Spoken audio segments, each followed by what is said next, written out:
Im Jahr 2019 wurde das Masai Mara Reservat in Kenia von einer schrecklichen dreimonatigen Dürre heimgesucht. Es fiel kein Tropfen Regen und jeder Grashalm war trocken und gelb.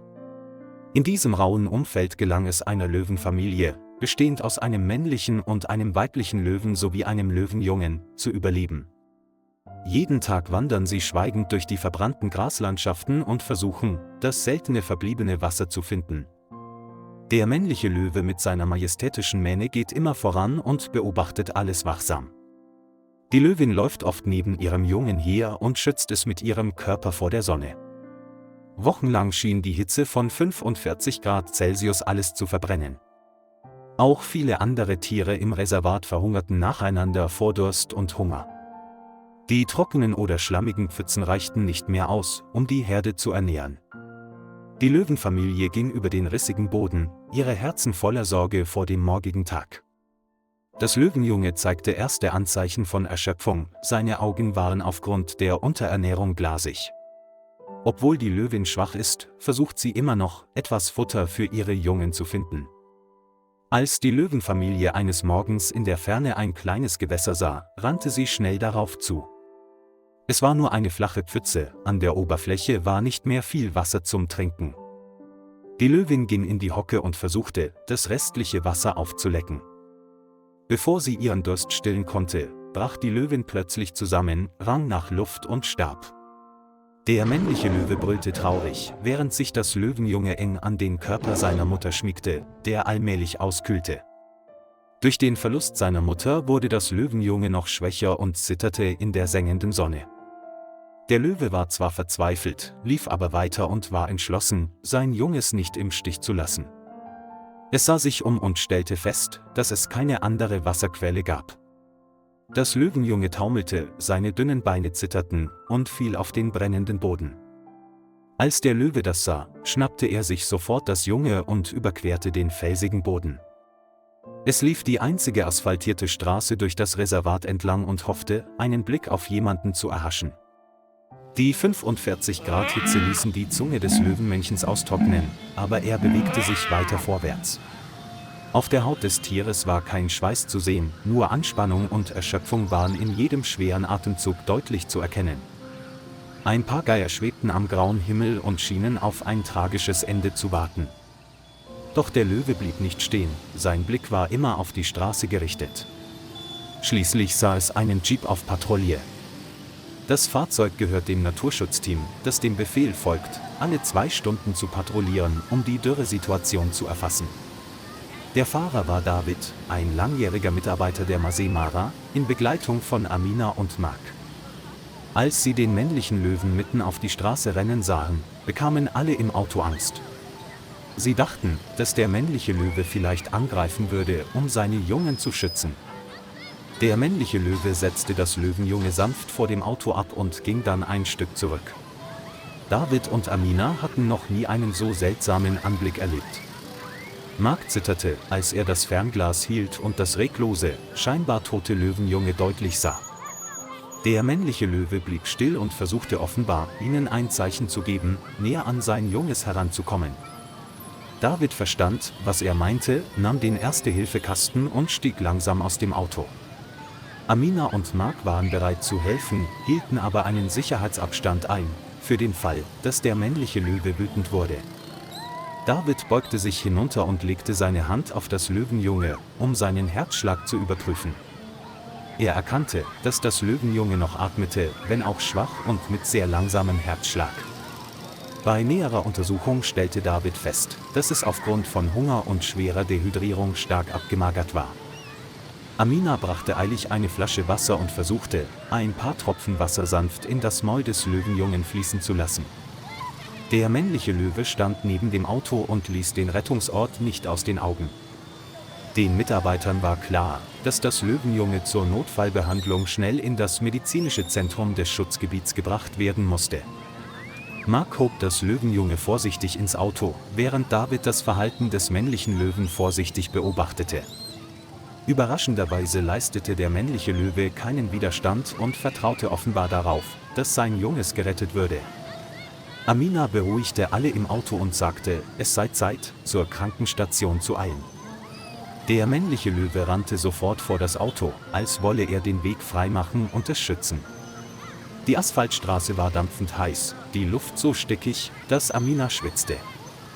Nach etwa 30 Minuten erreichten sie das medizinische Zentrum tief im Reservat. Dort standen 2 weitere Mitarbeiter namens Sarah und Josef bereit, um sich um den Notfall des Löwenjungen zu kümmern. David, Amina und Mark übergaben das Löwenjunge schnell dem Ärzteteam und erklärten den aktuellen Zustand. Der männliche Löwe wurde außerhalb des Zauns angehalten und lief ständig hin und her. Seine Augen zeigten Sorge und Angst, als er sein Kind nicht mehr sehen konnte. Sarah legte dem Löwenjungen einen intravenösen Zugang in die Beinvene und versorgte es so mit den dringend benötigten Nährstoffen. Josef überprüfte geschickt die Lebenszeichen und reinigte die Abschürfungen. Einige Stunden später zeigte das Löwenjunge dank der Pflege und der intravenösen Infusionen deutliche Anzeichen einer Besserung. Es kann selbstständig stehen und sich langsam im medizinischen Bereich bewegen, was dem Personal große Freude bereitet. Nach stundenlanger intravenöser Flüssigkeitszufuhr und Spezialfütterung begann sich das Löwenjunge zu erholen. Sarah konnte erfreut berichten, dass sich sein Herzschlag stabilisiert hatte und seine Körpertemperatur wieder im Normalbereich war. Außerhalb des Zauns stieß der männliche Löwe ein leises Brüllen aus, als er sah, wie sein Junges langsam wieder zu Bewusstsein kam. Die ganze Zeit über behielt der männliche Löwe die Tür zum Krankenbereich im Auge und ging ruhelos auf und ab. Josef brachte das frische Fleisch zögernd in die Nähe des Zauns und hoffte, dass der männliche Löwe es fressen würde. Aber es warf nur einen flüchtigen Blick auf das Stück Fleisch und drehte dann leise knurrend den Kopf in Richtung Behandlungszimmer. Die Sorge um ihr Kind überwog bei ihr alles andere und sie war entschlossen, kein Essen anzurühren, bis sie sicher war, dass ihr Kind in Sicherheit war. Zu diesem Zeitpunkt brachte David das frische Fleisch näher und schob es vorsichtig über den Zaun, damit der Löwe und sein Sohn es essen konnten. Amina brachte auch einen Eimer Wasser und goss es in den Trog, damit sie trinken konnten.